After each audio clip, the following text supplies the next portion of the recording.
اول حاجه بقى كده هنتكلم عليها ازاي تفتحي قناه وانتي قاعده في البيت وتشتغلي عليها. صلي على النبي كده يا ست الكل. اول حاجه لو هتفتحي قناه ما تبدايش بالطبخ. شوفي انا قناه طبخ اهو. وعايزه اقول لك ان انا فتحت 3 قنوات قبل دول، قبل القناه اللي انا فيها دي. فتحت 3 قنوات، يعني الكلام ده من 3 سنين ولا حاجه. وممكن اكتر كمان. فتحت في مدار ال3 سنين دول يجي 3 قنوات وقفلتهم. طب انتي بتفتحي وبتقفلي ليه؟ عايزه اقول لك كنت اول ما بدات عملت قناه طبخ. القناه دي يعني بدات تتشاف. كانوا اقرب الناس حواليكي كده، وناس كده تعرفيهم ويعرفوكي. بدأوا يتريقوا عليكي، ده دماغها فاضية.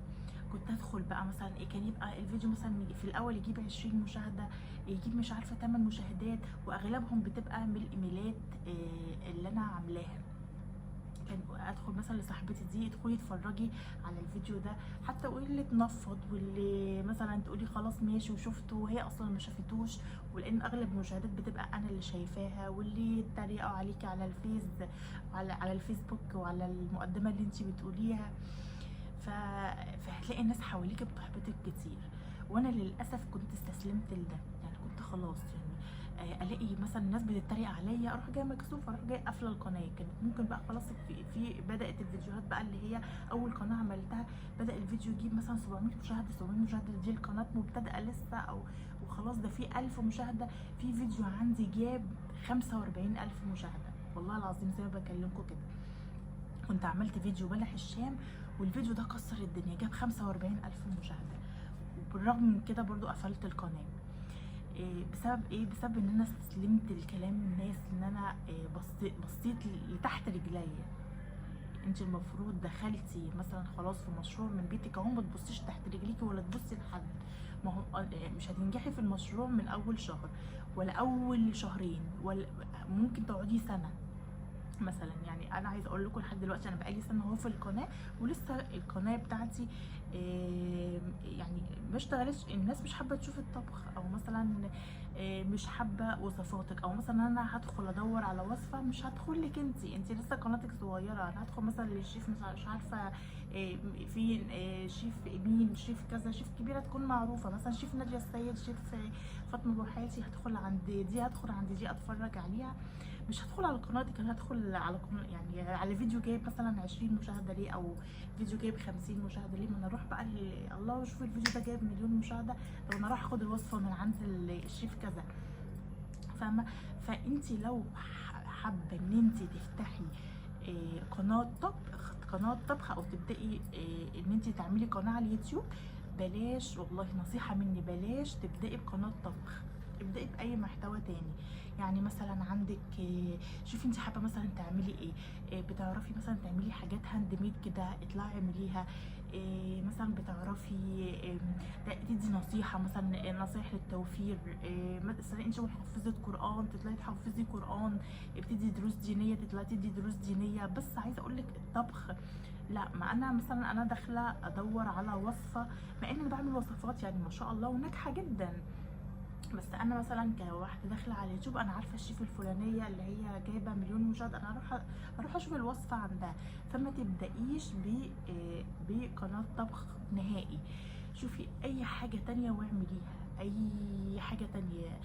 انما الطبخ بصراحه يعني بتتعبي فيه جدا، وكمان بتصرفي مصاريف جامده جدا علشان ان انت تقدمي وصفه يعني ايه زي ما الكتاب بيقول بالظبط. تجيبي المكونات مش عارفه طبعا الحاجات بتبقى غاليه دلوقتي، وطبعا مش في تناول الجميع. الناس بتدور دلوقتي الحاجات اللي هي البسيطه. مثلا شوفي انت عايزه مثلا تعملي طبخه الفلانيه، هتكلفك قد ايه، لازم اجيب مكونات ومجهود عليكي، وان انت تصوري وتمنتجي. طب مثلا انت بتقولي عايزه افتح قناه، يعني دوري على الحاجه مثلا اللي انت شايفه نفسك فيها. انا شايفه نفسي مثلا في الطبخ، وشايفه نفسي ان انا بحب المطبخ جدا، بحب اعمل وصفات كتير، بحب اعمل اي وصفه جديده احب اجربها، وما شاء الله يعني بتنجح من اول مره معايا الحمد لله. بس انا حاسه ان مثلا ان انا قناتي مش ناجحه في الطبخ. فمثلا لازم اجدد. هل انا بقى هستسلم تاني واروح جاي قافله القناه بعد ما تعبت فيها سنه وتصوير ومونتاج وحاجات كتير قوي، ومش عارفه باقات نت خلصت وانت عملتي كذا وبتنزلي فيديوهات وكذا، بعد كل ده ان انا امسح القناه؟ انا خلاص الحمد لله مش همسح القناه تاني، مش هحذفها تاني، وهحاول هجدد منها.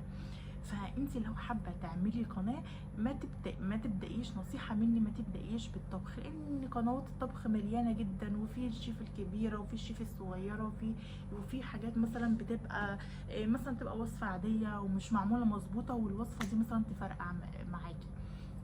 فلما تبداي حاولي تبداي بحاجه، يعني بحاجات تانية، تخلي مثلا قناه، مثلا قناتك للنقد، قناتك مثلا نصايح، قناتك مثلا ازاي توفري، مثلا تعلمي مثلا الستات ازاي توفري من مصروف البيت. مثلا عايزه اقول لك مثلا يعني نيجي قبل رمضان بكام شهر كده، احنا لسه على رمضان شويه اهو، تجيبي مثلا ازازه كده او اي حصاله او اي علبه راجعه من السوق، اتبقى معاكي 5 جنيه حطيها، اتبقى معاكي كام جنيهات الفكه. الجنيهات الفكه دي والله يعني ما تستقليش بيها، انت ممكن تعملي في ال5 شهور دول مبلغ بسبب الجنيهات الفكه اللي انت مستقليه بيهم. ده جنيهات فكه، هتعملي انت كده تتكلمينا في انت كمان، هتحطي فيها في الحصاله، هتيجي تفتحيها مثلا قبل رمضان تلاقي مثلا 2000 جنيه، كونتي 2000 جنيه، 1000 جنيه تنزلي تشتري حاجات في البيت. المهم ان انت ما تمديش ايدك لحد، يبقى بيتك مستور دايما. فانت حاولي معاكي، عايزه تفتحي قناه، عايزه تشتغلي من البيت ومش قادره ان انت مثلا تنزلي، افتحي قناه وسمي الله. بس اهم حاجه يعني عايزه اقول لكم الحاجات اللي كانت برضو اللي كانت بتخلي القنوات بتاعتي ان هي ما تتشافش او تفشل بمعنى اصح، ان انا مش شغاله عليها على طول. يعني المفروض على الاقل كل اسبوع ينزل 3 فيديوهات. يعني مثلا لما تيجي تفتحي مشروع او مثلا تفتحي دكان، بتيجي مثلا المفروض الدكان ده تفتحيه كل يوم، ولا مثلا تفتحيه يوم ويوم، ولا تفتحيه مره في الاسبوع، ولا تفتحيه مره في الشهر؟ طب ما انا مثلا في دكان جنبك بيفتح كل يوم، في دكان جنبك بيفتح مثلا كل يومين، طب مثلا في حد عايز يشتري حاجه، طب انا هروح للدكان اللي هو بيفتح كل يوم، انا هجيلك ليه اللي بتفتحي كل شهر انت ولا بنشوفك؟ فعشان كده القناه بتاعتك بتقع. فانت نويتي تفتحي قناه تشتغلي عليها على طول، في فيديو في ثانيه كده ممكن يفرقع معاكي. ده يعني كل ده طبعا بامر الله. انا عايزه اقول لكم ان انا بقيت اروح لقنوات مثلا اللي هي الكبيره دي، ارفعي لي فيديو على المنتدى، وكان الفيديو بيترفع على المنتدى وكان بمقابل مادي، بس ليه الفيديو بتاعهم بيتشاف وليه الفيديو بتاعك انت ما بيتشافش؟ يعني دوري بقى كده، يبقى في حاجه غلط، يبقى انا مثلا مش شايفه نفسي، او الناس مش شايفاني في محتوى الطبخ مثلا. طب انا ليه مثلا ما جددش من نفسي، وليه ما اطورش من القناه؟ مثلا اعمل حاجات مثلا ازاي اوفر، ازاي مثلا كل شهر نعين مبلغ في جنب. طب الدنيا غلا دلوقتي مش هنعرف نعين، والله لو هتعيني كل ما تيجي ترجعي من السوق تعيني الفكه، تركنيهم في جنب كده. مثلا تيجي تعملي وجبات توفير كل اول شهر كده، مثلا تجيبي 2 كيلو لحمه، تقسميهم ربع كده، ربع مره تعمليه بصلصه كده على مكرونه وتحمري جنبه بطاطس، مره تعملي صينيه بطاطس وترشي عليها شويه لحمه مفرومه من فوق، ربع كمان مثلا تعمليه على مسقعه. المهم تمشي نفسك، او تحاولي مثلا توفري على قد ما تقدري. مثلا خلاص لسه على رمضان اهو، زي ما قلت لكم لسه بدري، هاتي ازازه، هاتي برطمان، هاتي اي علبه عندك وحطي جنيهات الفكه فيها.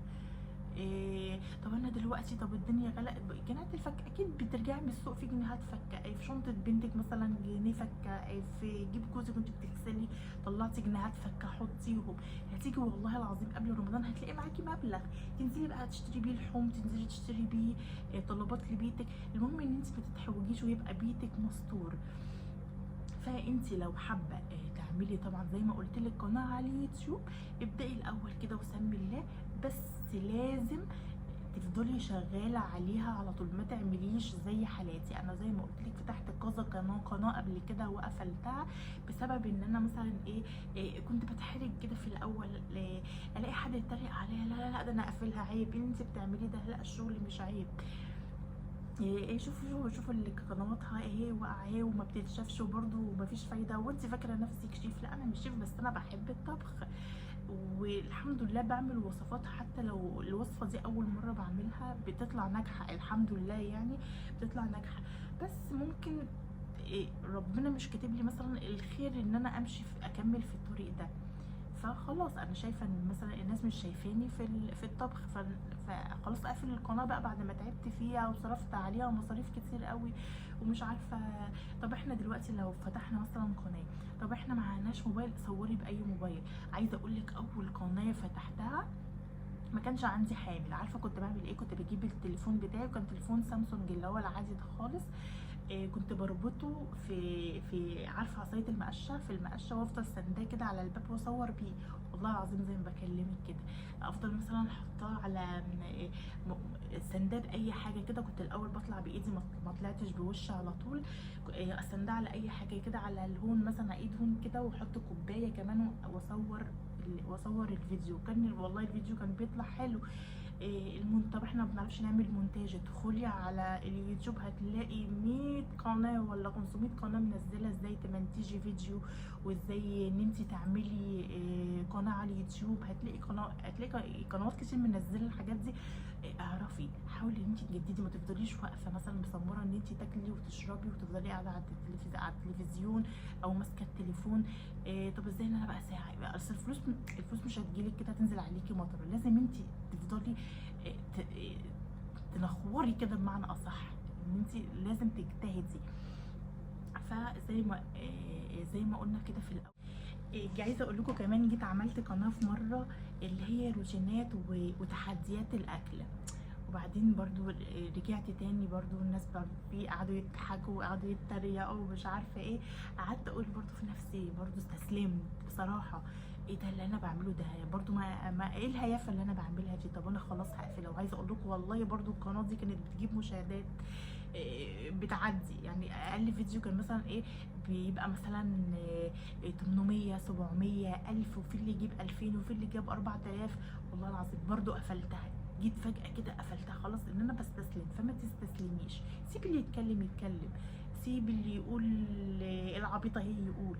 بكرة ان شاء الله كده لما تثبتي نفسك وتثبتي ذاتك، يقولوا ده عملت ازاي، عملت الكلام ده كله ازاي، احنا عايزين نبقى زيها. شوفوا اللي كانوا بيتريقوا عليكم، يقولوا شوفوا الهبله اللي طالعه على اليوتيوب، هي اللي طالعه بتاكل مثلا، او طالعه بتطبخ وعامله نفسها شيف، او شوفوا مش عارفه اللي بتقول ازيكم حبايبي عاملين ايه.